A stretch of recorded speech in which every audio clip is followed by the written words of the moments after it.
Alright, so in this problem, I have 8 to the power of 11 plus 8 to the power of 11 plus 8 to the power of 11 plus 8 to the power of 11. So I want to find the value of this. So for my solution, I'm going to rewrite my equation, my problem over here. So 8 to the power of 11 plus 8 to the power of 11 plus 8 to the power of 11 plus 8 to the power of 11. Now, notice how all of these terms here are the same. So I have all the same terms adding with each other.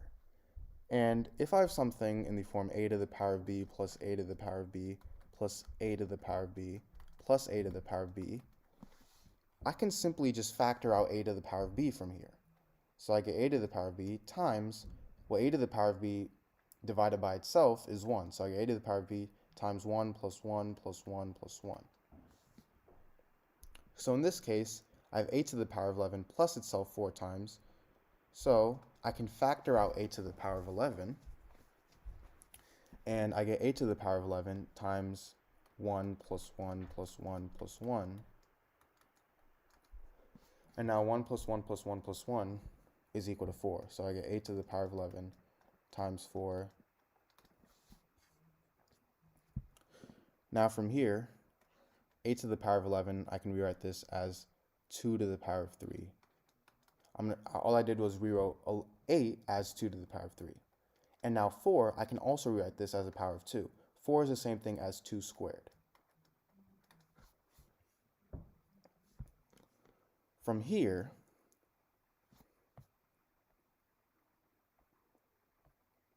if I have something in the form a to the power of m to the power of n, this is equal to a to the power of m times n. So 2 to the power of 3 to the power of 11, that's going to equal 2 to the power of 3 times 11, which is equal to 2 to the power of 33, because 3 times 11 is 33. So I get 2 to the power of 3 to the power of 11, which is equal to 2 to the power of 33. So now I have 2 to the power of 33 times 2 squared. Now the last part is fairly easy step. Because both of these bases are the same, if I have something in the form a to the power of m times a to the power of n, this is equal to a to the power of m plus n. So over here I have 2 to the power of 33 times 2 squared. I can think of a as 2, m as 33, and n as 2. So I can rewrite this as 2 to the power of 33 plus 2, which is equal to 2 to the power of 35. So this is my final answer, and I actually can't simplify this anymore because 2 to the power of 35 is a crazy big number. So this is my final answer. And also, the only way that this solving process could have been faster is in my first step over here. I took a whole 3 steps to rewrite a to the power of 11 plus itself 4 times as a to the power of 11 times 4, when I could have just saw that when it's the same term adding by itself x amount of times, it's just that term times x. So that's a faster way. Alright, so in this equation, I have 2 to the power of x squared over 4 to the power of x is equal to 16. So I want to find the value of x here. So for my solution,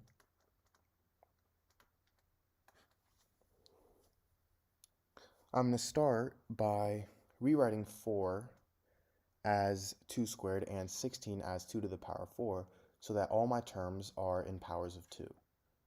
So I get 2 to the power of x squared over 2 squared to the power of x is equal to 2 to the power of 4.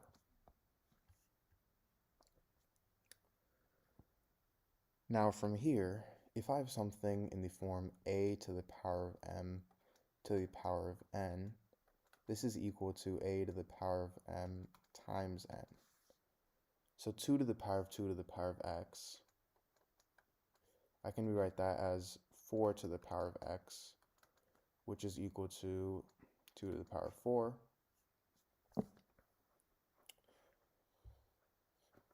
And, oops, sorry, this is not 4 to the power of x, this is actually 2 to the power of 2x, which is equal to 2 to the power of 4. And now from here,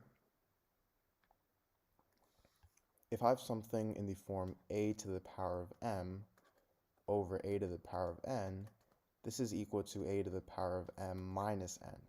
So in this case, m is x squared and n is 2x, so I get 2 to the power of x squared minus 2x is equal to 2 to the power of 4.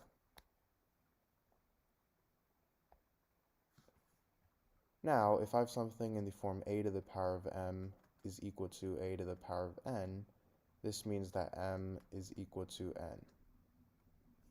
So in this case, m is x squared minus 2x and n is 4, so I get x squared minus 2x is equal to 4. And now if I subtract 4 on both sides, these two cancel out, and I get x squared minus 2x minus 4 is equal to 0. Now from here, to solve this, I'm going to use the quadratic formula, which is negative b plus or minus the square root of b squared minus 4ac all over 2a. So in this case, a is equal to 1, b is equal to negative 2, and c is equal to negative 4. So I get x is equal to negative of negative 2 plus or minus the square root of b squared, so negative 2 squared, which is 4, minus 4 times a, which is 1, times c, which is negative 4, all over 2a, so 2 times 1. And this is equal to positive 2 plus or minus the square root of 4 minus 4 times 1 times negative 4, which is 4 plus 16 over 2. And this is equal to 2 plus or minus the square root of 20 over 2. Now, we can actually simplify this. The square root of 20 is the same thing as the square root of 5 times 4, which we can rewrite as the square root of 5 times the square root of 4. And the square root of 4 is equal to 2, so this is equal to 2 root 5. So now I get x is equal to 2 plus or minus 2 root 5 over 2. And now if I divide both these terms by 2, I get x is equal to 1 plus or minus the square root of 5.